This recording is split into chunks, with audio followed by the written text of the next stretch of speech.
students from Stellenbosch University's Student Representative Council are marching to Parliament in the Cape regarding what they say are shortfalls and inadequacies of the current NSFAS system. Let's cross to SABC News reporter Atule Joka. He's with that demonstration of sorts. Atule, what's happening?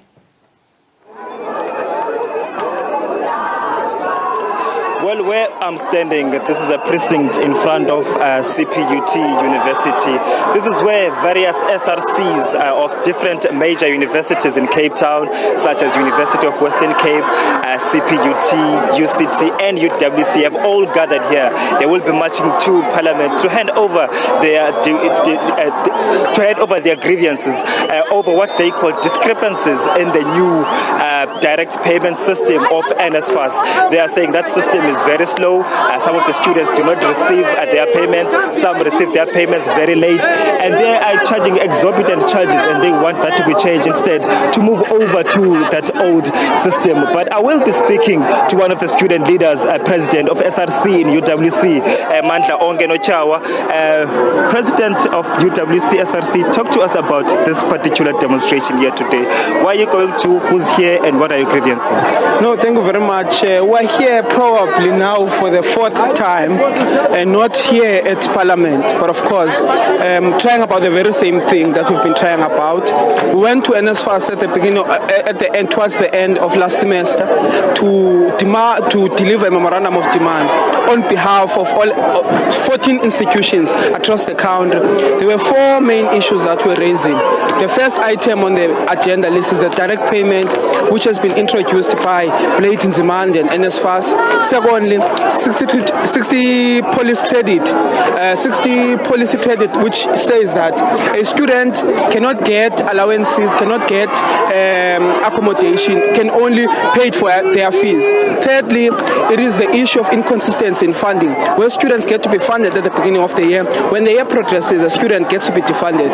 The fourth one relates to the fact that appeals, even at this point in time, have not yet been responded to, even when students appealed at the beginning of the year. So those are some of the four core issues that we are raising. But there are other issues like the 45K cap, which has been a problem in many institutions. For example, UCT, Vets University, UP, and all of other institutions. So those are some of the core issues that we are raising. We're not here on behalf of these four institutions, but because we are here in Cape Town as this institution, on behalf of all SRC is across the country, because we are trying about the very same thing. Last week they were in union buildings. We are not in union buildings, but they were trying about the very same issues that we are trying about here. So this is not a gathering of students from UWC, CPUT, UCT, or CPUT or Stellenbosch. It is a gathering of students of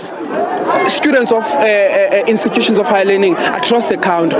That's why it's represented by us. And obviously you've been raising these issues on different platforms, including handing over a memorandum to NSFAS offices. Have you received any reports or responses from those complaints?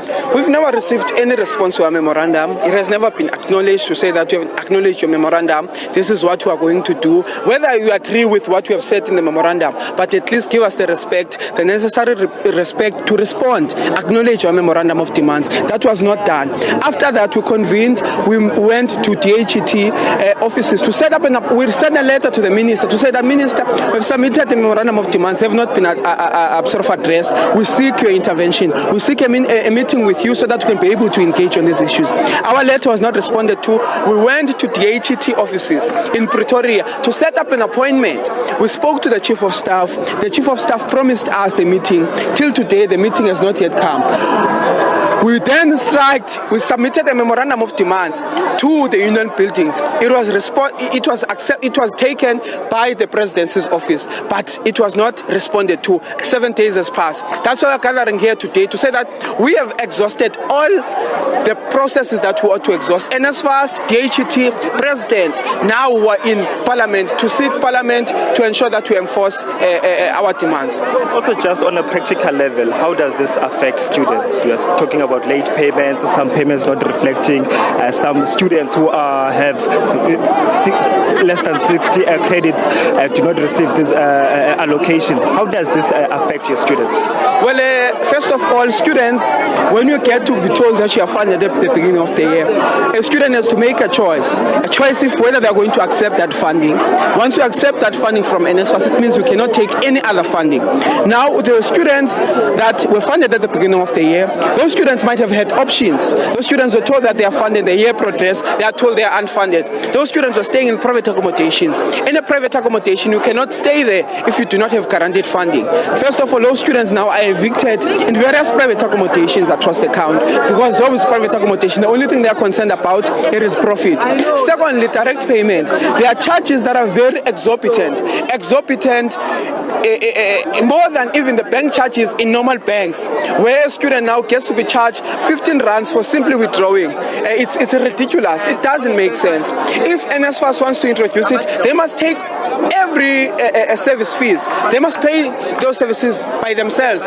Students cannot be expected that they must take their money, pay service providers, whereas NSFAS took the process where students were not even paying a cent, by the way. So those are some of the core issues that are impacting our students. Students that are not funded because of the 60 credit police. Those students, it means they only get to be paid their fees, but where will those students stay? What will these students eat? Those are some of these issues that you are raising. Yeah, no problem. Mandla Ongenochawa, president of UWC SRC here in the Western Cape, just saying they are here to stand for all the students across the country for the direct payment which was introduced by NSFAS, which is affecting students across the country, saying when those payments are late and those who are excluded because of obtaining 60 or less credits, it affects all of them, and some of them are excluded academically. They are there to fight for them. He's saying they've raised these particular points in various platforms, and up until now, in vain, they have not received any response. And now they're going to Parliament, to the Portfolio Committee of Higher Education, to see if they can seek recourse there. Francis. Thank you very much. Atule Joka will keep track of that demonstration that marched to Parliament to highlight the NSFAS concerns.